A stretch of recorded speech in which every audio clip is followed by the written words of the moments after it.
안녕하세요. 영국에 사는 한국 아빠입니다. 제가 콜린성 두드러기를 극복하는 방법에 대해서 만든 첫 번째 영상이 조회수가 1000회가 넘었습니다. 시청해 주신 분들 너무너무 감사드립니다. 안녕하세요. 오늘은 영상을 통해서 제가 콜린성 두드러기를 어떻게 극복했는지 직접 보여드리겠습니다.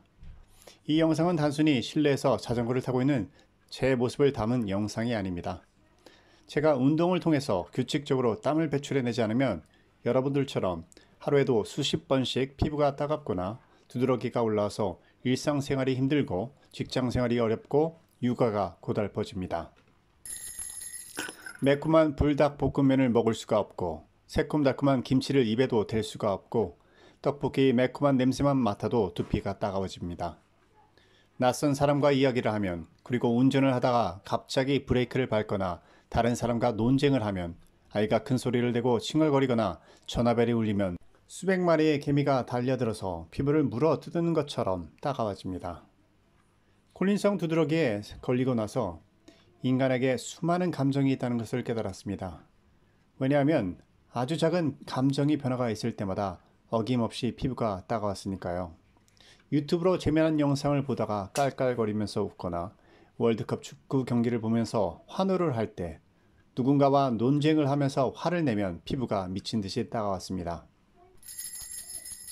처음에는 증상을 완화하기 위해서 명상을 통해 모든 감정을 억제해 보려고 했습니다. 그래서 가급적으로 말을 줄이고 논쟁을 피했습니다. 하지만 감정을 누르면 누를수록 미세한 감정이 변화해도 피부는 즉각적으로 반응을 했습니다. 콜린성 두드러기 때문에 고생한 이야기를 하면 밤을 새도 다 하지 못할 것 같습니다. 처음 증상이 생겼을 때 한의사 선생님께서 운동을 통해 땀을 배출해 보라고 권유를 해주셨습니다. 하지만 말처럼 쉽지 않았습니다. 왜냐하면 운동을 해서 몸의 온도가 올라가면 피부가 정말 미친 듯이 따가워서 땀이 나기도 전에 찬물로 몸을 식히거나 선풍기를 켜놓고 몸의 온도를 낮추려고 했습니다. 거의 몇 년 동안 겨드랑이를 제외하고 땀을 거의 흘리지 않았습니다. 하루는 크게 마음을 먹고 옷을 두텁게 껴입고 자전거 페달을 밟았습니다. 네, 피부가 무척 따가웠습니다. 하지만 계속해서 밟았습니다. 두드러기가 올라왔습니다. 하지만 포기하지 않았습니다. 거의 30분 정도 쉬지 않고 자전거를 탔더니 땀이 조금씩 나기 시작했습니다. 일단 땀을 약간 배출하고 나서 증상은 많이 좋아졌다는 것을 느낄 수 있었습니다.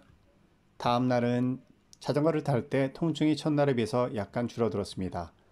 날이 갈수록 통증은 점점 약화되고 땀이 더 쉽게 나왔습니다. 그리고 일상생활을 할 때 나도 모르게 땀이 나오는 것을 경험할 수 있었습니다. 이번 겨울철에는 자전거를 거의 타지 않았는데도 피부가 아주 건강한 상태입니다. 일상생활을 하면서 가급적 옷을 두텁게 입고 난방을 켜놓은 상태에서 생활을 하고, 쇼핑을 하러 대형 슈퍼에 가면 털모자를 눌러 쓰고 두꺼운 겨울 잠바를 입고 쇼핑을 하다 보면 땀을 자연스럽게 흘릴 수 있었습니다. 작년 겨울만 해도 대형 슈퍼에 들어가서 쇼핑을 하는 게 너무 어려워서 실내에 들어서자마자 잠바와 긴 팔을 벗어버리고 반팔 티셔츠만 입고 겨우겨우 쇼핑을 마칠 수 있었습니다. 계산을 할 때 상점 직원이 말이라도 걸으면 수천 마리의 개미가 달려붙어서 피부를 물어뜯는 것 같았습니다. 콜린성 두드러기 환자 중에 갑작스럽게 체온의 변화가 있으면 쇼크로 기절을 할 수 있으니 반드시 전문가와의 상담을 하고 나서 이 방법을 해보시길 당부드립니다. 오늘은 얼굴을 가리기 위해서 마스크를 쓰고 자전거를 탔는데 타고 나서 후회를 많이 했습니다. 마스크 때문에 원활한 산소 공급이 되지 않아서 마치 풍선을 10개 정도 분 것처럼 머리가 아팠습니다. 긴 팔과 두꺼운 잠바는 꼭 필요하고요. 털모자도 좋습니다. 왜냐하면 두피에서 땀이 나게 도와줍니다. 저는 보통 자전거 강도를 1단계에서 8단계까지 1km씩 탑니다. 처음 자전거를 타시는 분들은 무릎에 무리가 갈 수 있으니 1단계부터 4단계까지 단계별로 2분 정도 타시는 것을 추천해 드립니다. 처음 며칠은 땀이 나지 않아도 좋고요. 몸이 따뜻하다 싶을 정도로 운동하시면 됩니다. 그리고 운동을 마치고 나서 두꺼운 옷과 털모자를 거친 상태로 10분 이상 휴식을 취하시면 좋고요. 저는 보통 유튜브를 봅니다. 보통 운동을 해서 체온이 올라가고 땀이 나는 데는 시간이 걸립니다. 저는 운동을 시작하기 전과 후에 따뜻한 물을 마십니다. 이렇게 아주 간단한 방법으로 콜린성 두드러기를 극복하면서 생활한 지 반년이 넘었습니다.